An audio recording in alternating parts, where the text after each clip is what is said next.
Hey, my Tiffany Forest family, how y'all doing today? Today is Friday. Happy Friday to everybody. Hopefully y'all woke up on the right side of bed. Hopefully y'all having a great, wonderful day today.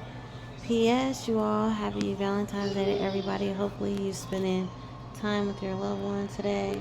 Y'all enjoying Valentine's Day. I'm just sitting here enjoying Valentine's Day with my son. My daughter's at her grandma's house.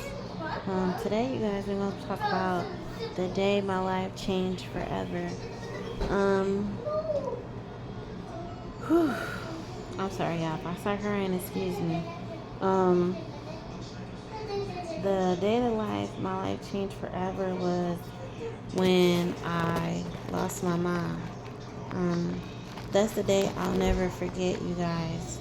I was, those of you who know, I was raising both my girls. I had both my girls back to back. My oldest was a year and a half. My other daughter was 6 months, maybe 5 months at the time. And I remember I worked 2 jobs. I was taking care of my kids and my mom and grandma at the same time.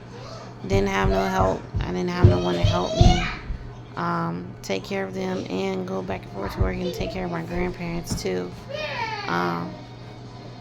And then I told my grandmother I was going to go to where my daughter's dad lived at the time, but she still lived in Chicago at the time.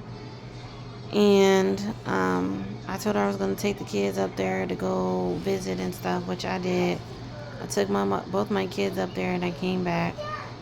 And I took care of my grandma for a couple more hours until my aunt got there. And I said, Grandma, I'm finna go live with her dad for a while and I'll be back. And she said, okay.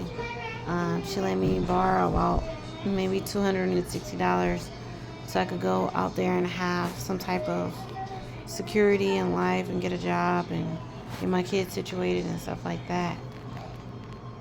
I went to go visit a guy friend that I was dating at the time, and we spent time together and stuff like that.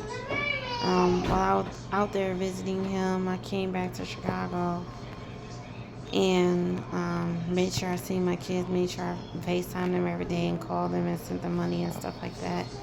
And then I got a call from a family member telling me my mom was sick and she wasn't doing well. And I was like, oh, okay, call me if she get any better and stuff like that. So at the time, before my mom really got sick, they couldn't figure out what was wrong with my mom. Her metabolism was very, very low.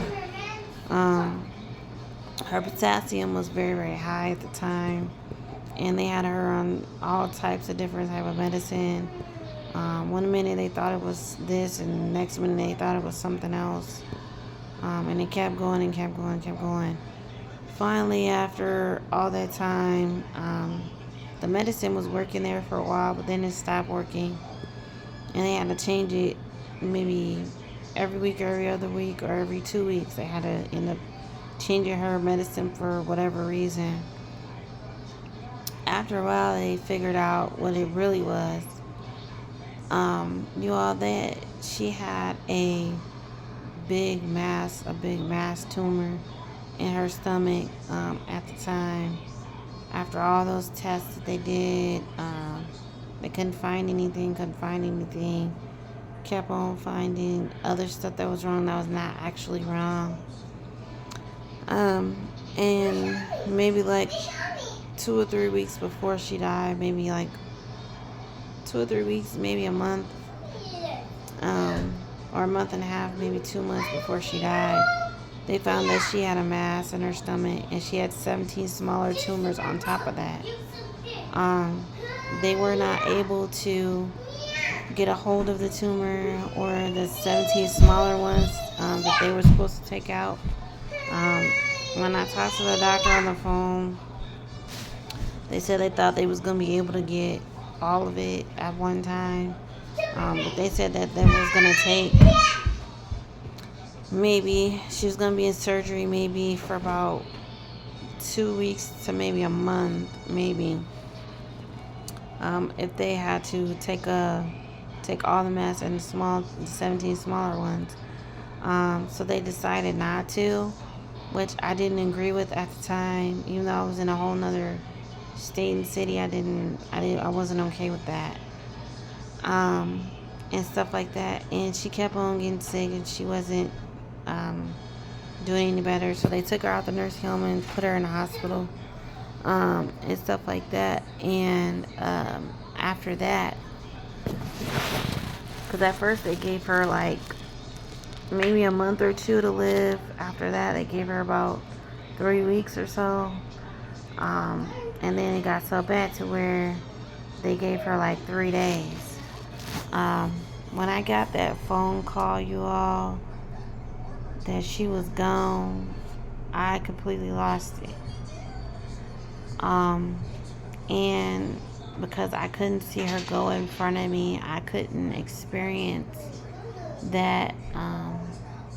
Because those of you who know, my grandfather died from cancer, and my grandma did as well.